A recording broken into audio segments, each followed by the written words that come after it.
iPhone 16 dilarang masuk Indonesia, Pak. Tapi setelah kemudian kita buka alasan dari pemerintah, yaitu karena iPhone minta holiday, tax holiday 50 tahun. Emang gila ini Pak, iPhone ini Pak. Memang sudah layak diblokir dari negara kita, Pak. Maka harapan kami diminta kepada Menteri BUMN, Bapak ini kan jaringan luar biasa, pernah menangani sepak bola kelas internasional. Maka kami harap Bapak bisa turun tangan dalam hal ini agar kita tidak tergantung dengan namanya iPhone, Pak. Kita ini kemarin mikir, Masya Allah, mereka sudah menikmati begitu banyak duit dari rakyat Indonesia, tapi ternyata mereka mau investasi di sini saja, minta syarat namanya teknologi 50 tahun. Kami dan rakyat Indonesia marah kepada iPhone, Pak. Kalau perlu diblokir semua, seluruh produk iPhone tidak boleh masuk ke negara kita, Pak. Ini pelecehan terhadap negara kita, Pak. Kalau iPhone sampai diblok banyak yang repot ini, Pak.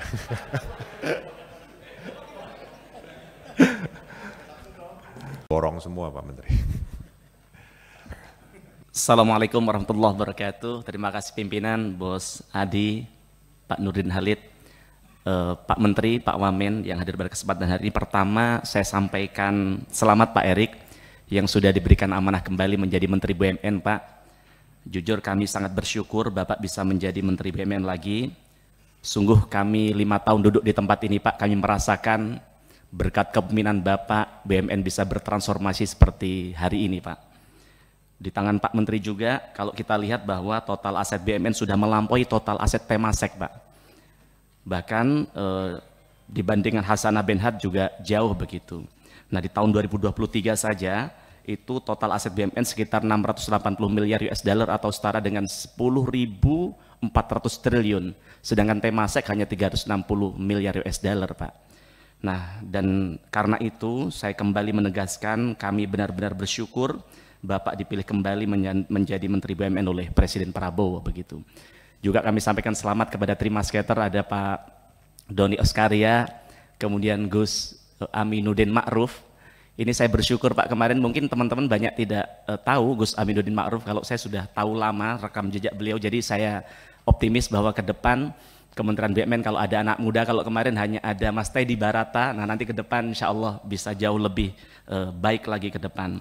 Terutama juga Pak Doni Oskaria, kalau saya lihat bahwa Pak Doni dari profilnya hidupnya sudah selesai kan begitu Pak, dan duitnya udah cukup. Nah, jadi insya Allah tinggal bagaimana sekarang berbuat dan berbakti untuk negara kan begitu Pak. Cuman tadi pagi setelah saya scroll media sosial, oh ternyata Pak Doni punya saham di perusahaannya Raffi Ahmad, Pak. Nah, pastikan jangan sampai perusahaan Raffi Ahmad ini juga ikut masuk bekerja di BUMN, apalagi barusan kita baca Pak Doni menjadi salah satu komisaris di Pertamina, Pak. Nah, pastikan tuh agar tidak ada konflik kepentingan, Pak, di situ, Pak, ya. Terima kasih. Kemudian Pak Menteri dan seluruh jajaran, ada beberapa yang kami sampaikan, Pak.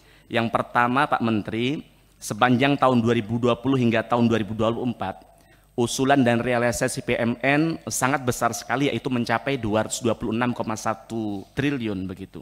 Tentu ini tidak bisa dihilangkan, tapi harapan kami ke depan bisa terus diturunkan, Pak.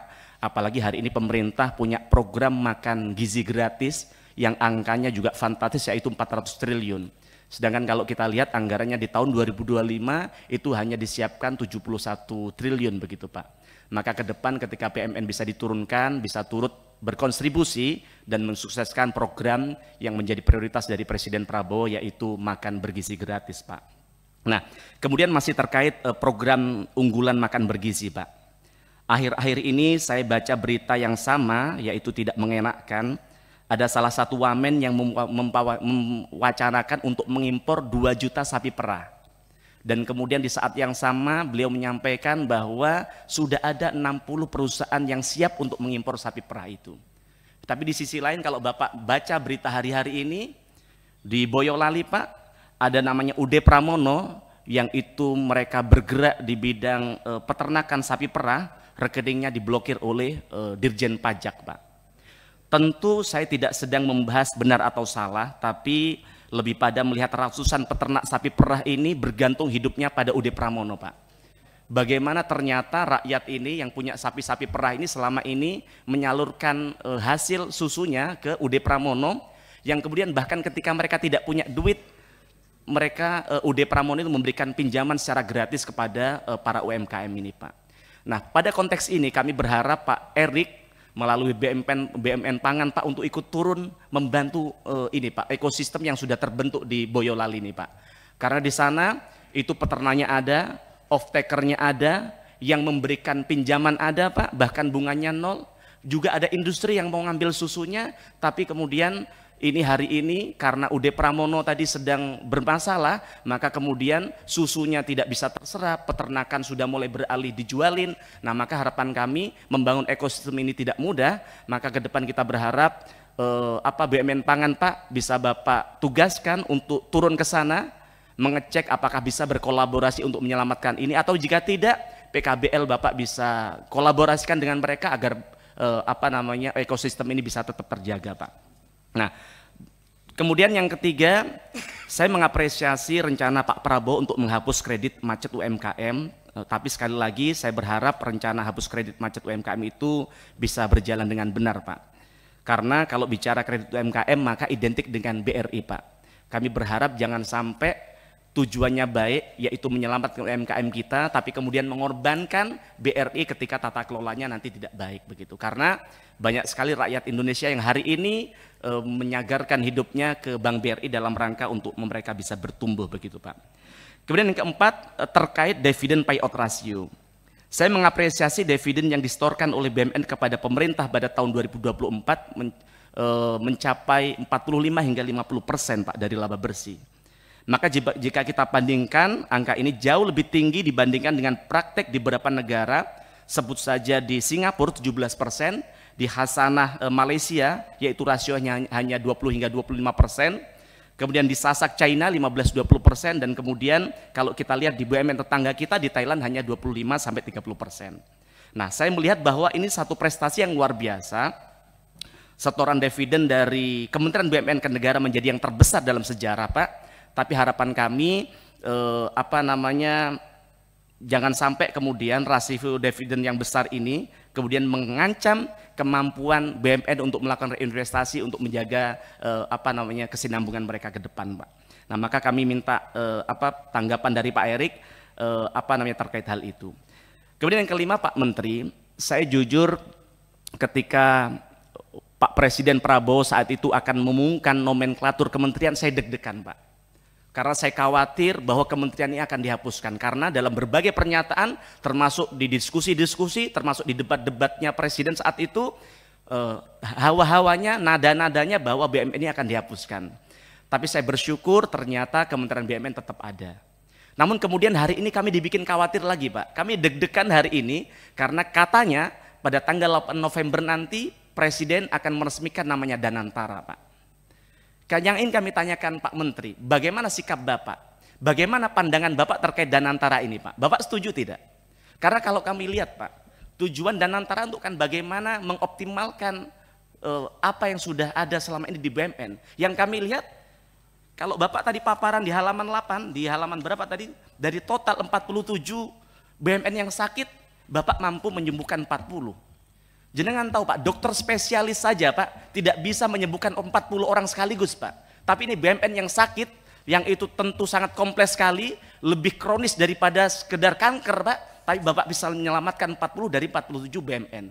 Nah, maka yang kami ingin tanyakan, apa sebenarnya tujuan dari Danantara ini? Nah, kami ingin tanyakan juga kepada Bapak, ketika Danantara ini ada, sebenarnya apa tupoksi dari Kementerian BUMN? Kemudian juga bagaimana tupoksi dari Danantara, dan juga holding BUMN yang sudah Bapak bentuk yang sebenarnya dalam kacamata kami sudah sangat bagus Pak. Nah, maka kami ingin dijelaskan di tempat ini agar apa Pak? Agar kemudian kelincahan Bapak dalam mengelola BUMN selama ini tidak terhambat dengan hadirnya Danantara yang dengar-dengar akan dipimpin oleh orang yang bermasalah di dalam persoalan Bank Senturi Pak. Yang artinya rekam jejaknya masih juga dipertanyakan. Nah, jangan sampai sesuatu yang baik ini yang berdampak bagi negara dan juga rakyat kemudian jadi tidak optimal karena adanya Danantara begitu Pak. Kemudian yang selanjutnya Pak Menteri, terkait skandal pemberian kredit dalam jumlah signifikan kepada PT Galena Kalbar yang diduga melibatkan Wadirut Bank Mandiri Ibu Alexandra Askandar. Kasus ini mencuat karena kredit yang disalurkan ternyata tidak melalui prosedur yang seharusnya. Dan terdapat indikasi bahwa prosesnya berlangsung dengan sangat cepat tanpa memperhatikan situasi dan kesehatan finansial perusahaan penerima. Jika benar ini terjadi, Pak, ini menunjukkan adanya pelanggaran serius dalam tata kelola dan integritas perbankan BUMN. Ini tidak hanya merugikan Bank Mandiri, tidak hanya menyakiti perasaan rakyat yang hari ini mereka mengakses kredit KUR saja, Pak. Rakyat mengakses kredit KUR 10 juta saja, prosedurnya sangat rumit, bahkan ujung-ujungnya tidak di-approval karena kuotanya sudah habis begitu. Tapi di satu sisi, Wadirut Bank Mandiri, Bu Alexandra, Pak, memberikan kredit yang jumlahnya ratusan miliar rupiah kepada seseorang yang diindikasikan dengan tata kelola dan prosedur yang tidak baik, Pak, begitu, yang tidak tepat begitu. Maka kami minta pada kesempatan ini kepada Kementerian BUMN untuk dengan serius mencermati kasus ini, karena kasus ini bukan hanya soal individu, Pak, tetapi juga mencerminkan ketidakberesan dalam manajemen risiko dan pengawasan kredit di institusi BUMN. Kemudian yang terakhir, Pak Menteri, hari ini sedang ramai di media sosial soal bagaimana ternyata iPhone 16 dilarang masuk Indonesia, Pak. Tapi setelah kemudian kita buka alasan dari pemerintah, yaitu karena iPhone minta tax holiday 50 tahun. Emang gila ini, Pak, iPhone ini, Pak. Memang sudah layak diblokir dari negara kita, Pak. Maka harapan kami minta kepada Menteri BUMN, Bapak ini kan jaringan luar biasa, pernah menangani sepak bola kelas internasional. Maka kami harap Bapak bisa turun tangan dalam hal ini agar kita tidak tergantung dengan namanya iPhone, Pak. Kita ini kemarin mikir, Masya Allah, mereka sudah menikmati begitu banyak duit dari rakyat Indonesia, tapi ternyata mereka mau investasi di sini saja, minta syarat namanya tax holiday 50 tahun. Kami dan rakyat Indonesia marah kepada iPhone, Pak. Kalau perlu diblokir semua, seluruh produk iPhone tidak boleh masuk ke negara kita, Pak. Ini pelecehan terhadap negara kita, Pak. Terima kasih. Assalamualaikum warahmatullahi wabarakatuh.